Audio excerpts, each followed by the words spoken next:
नमस्कार सर। सत साहिब। क्या नाम है जी आपका? सर मेरा नाम भगत रूप दास, गांव चतुरपुरा, तहसील बानसूर, जिला अलवर का रहने वाला हूँ।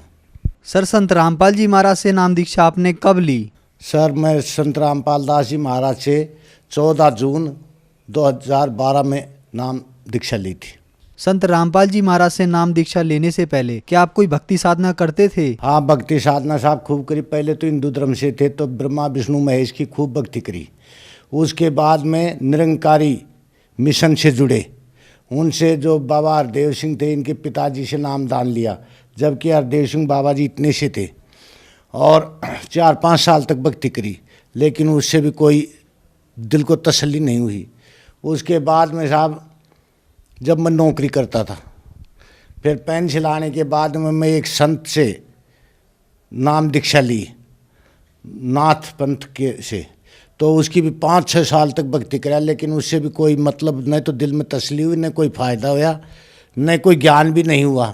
फिर दिल इधर उधर भटकता रहा। अगर यार वास्तव में इस सृष्टि को चलाने वाला कोई परमात्मा तो है, तो वो है क्या? सर, आपने बताया कि आपने हिंदू देवी देवताओं की भक्ति की, इसके अलावा आप निरंकारी मिशन से भी जुड़े और नाथ पंथ से भी जुड़े, उसके साथ साथ आपने दुर्गा माता की भक्ति भी की। तो इन सभी भक्ति साधनाओं से आपको क्या क्या लाभ हुए? मेरे को वो भक्ति करने से कोई लाभ नहीं हुआ, और हानियाँ बहुत सी हुई।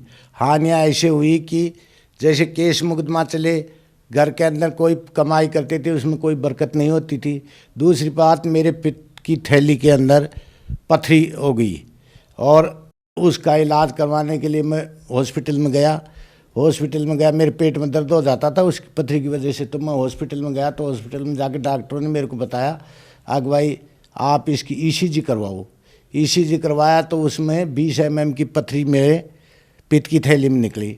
डॉक्टरों ने बोला जल्दी ऑपरेशन करा लो, नहीं तो खतरा हो सकता है। तो मैं बहुत से डॉक्टरों की सलाह ली, उसके एक के बजाय और 2-3 की ली। फिर आर्मी में मेरा लड़का है, तो मेरा उधर से वो कागज़ बन गया, तो मैं यहाँ अलवर आके दिखाया।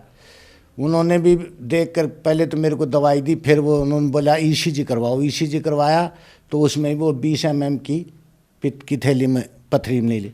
तो इन्होंने मेरा ऑपरेशन के लिए कागज़ बना दिए। बोले साहब आपको रेफ़र कर देंगे जयपुर, और आपका ऑपरेशन वहाँ हो जाएगा अपनी उसकी तरफ से। मैंने कहा ठीक है साहब।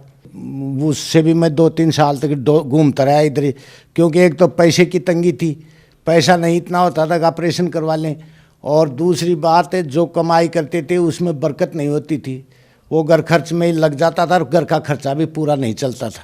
तो सर, आपने बताया कि जो देवी देवताओं की आपने भक्ति की, उन सब से आपको कोई लाभ नहीं हुआ तथा आपके घर में कष्ट ही कष्ट आए।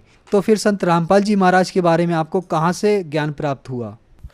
हाँ, फिर संत रामपाल जी महाराज के बारे में ज्ञान ऐसे मिला कि मैं घर से बाहर जा रहा था गांव की तरफ, तो एक किताब बिक्री, ज्ञान गंगा की किताब बिक्री करने के लिए आया।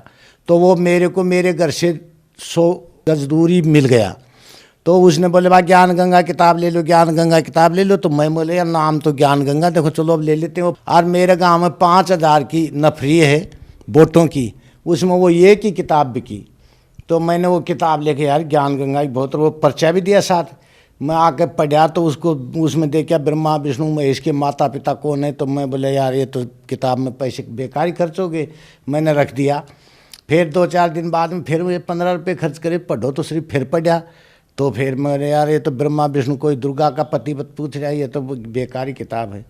फिर और 5-7 दिन बाद में जब मैंने उसको, मैं 15 रुपये खर्च करे, पढ़ो तो सही, तब मैंने उसको पढ़ा। तो पढ़ते पढ़ते जैसे जैसे आगे बढ़ा तो मेरा बस दीन दुनिया ही बदल गया। मतलब मैं तो सोच रहा हूँ कि आज तक हम 64 साल वैसे ही बेकार कर दिए।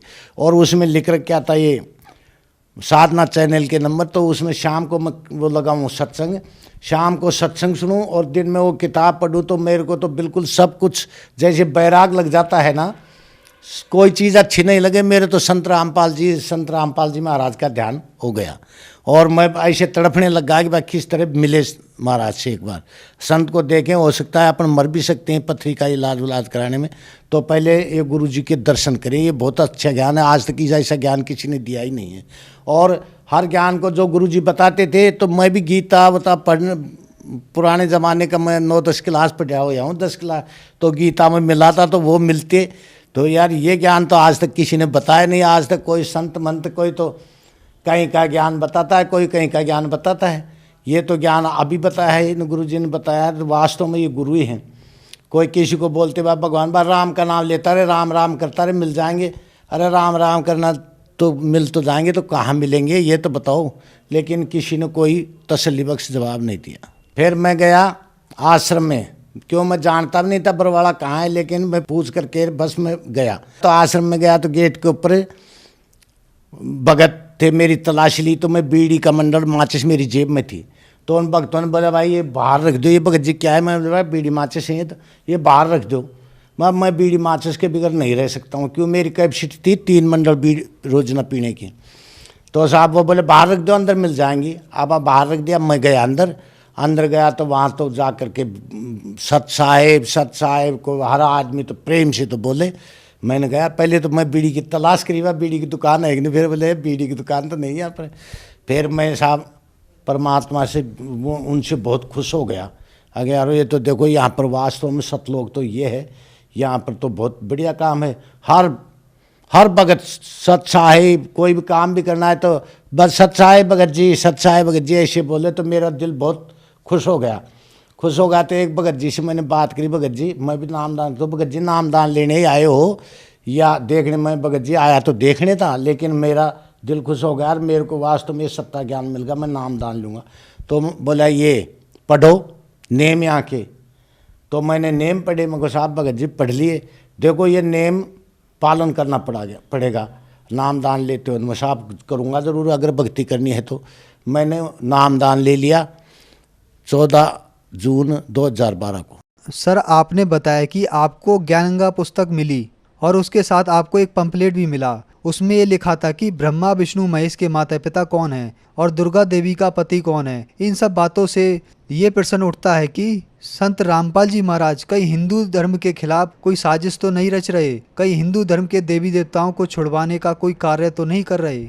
संत रामपाल दास जी महाराज जो भक्ति बता रहे हैं वो हिंदू धर्म के बरखिलाफ कुछ नहीं बता रहे हैं, क्योंकि जो परमात्मा हमारे को वो चीज़ बता रहे हैं कि जो ब्रह्मा जी का मंत्र है, जिस मंत्र से ब्रह्मा जी आकर्षित होते हैं, तो वो मंत्र विष्णु भगवान का, शंकर भगवान का, गणेश जी का, और इनका मंत्र वो सही मंत्र सही भक्ति बता रहे हैं। तो उस भक्ति से, और हम वो करते भी हैं वो भक्ति, तो वो उनके हिंदुओं के बरखिलाफ नहीं बल्कि हिंदुओं के देवताओं की भक्ति करवाते हैं। और ये जो नकली संत हैं, भक्त हैं, वो उनकी वास्तविक भक्ति, उनका मंत्र ही नहीं जानते हैं, न उनकी भक्ति करवाते हैं। और संत रामपाल दास जी महाराज बोलते हैं अगर पहली से प्राइमरी तक नहीं पढ़ोगे तो आगे कॉलेज में कैसे जाओगे। इसलिए देवता कोई भी कम नहीं है, देवता मानने योग्य हैं, लेकिन उनकी कैपेसिटी ताकत कितनी है, किसको कितनी पावर है वो बताते हैं और सतनाम बताते हैं, सत भक्ति करवाते हैं। जो वो सच्चा मंत्र देते हैं गुरु महाराज, उसके वजह से हर आदमी को, हर व्यक्ति को, जो भी भक्त नामदान लेता है उसको अच्छा लाभ होता है, घर की परेशानी मिट जाती है। जैसे गेहूँ बोते, गेहूँ प्राप्त करने के लिए तो तूड़ा साथ मिलता है उसका भूसा, उसी तरह परमात्मा जो मोक्ष वाला मंत्र तो है ही है, लेकिन साथ साथ इस संसार का सुख भी देते हैं। और ये देवी देवताओं का मंत्र वो बताते हैं जिससे इनके पावर की, इनकी शक्ति होती है, उतना फायदा हम लोगों को ये देते हैं। तो सर आपने बताया कि संत रामपाल जी महाराज जो मंत्र देते हैं उसके कारण सबको लाभ प्राप्त होते हैं, तो क्या संत रामपाल जी महाराज से नाम दीक्षा लेने के बाद आपको भी कोई लाभ प्राप्त हुए? हाँ, हमको बहुत लाभ प्राप्त हुए। संत रामपाल जी महाराज जब नाम दीक्षा देने के बाद में, जबकि हमारे घर में तंगी रहती थी पैसे की, वो खूब आनंद हो गया। आज खूब काफ़ी मौज है।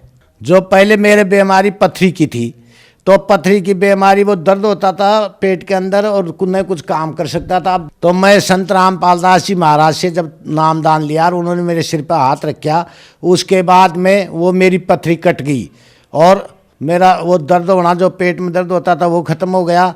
घर की जो कमजोरी थी वो दूर हो गई।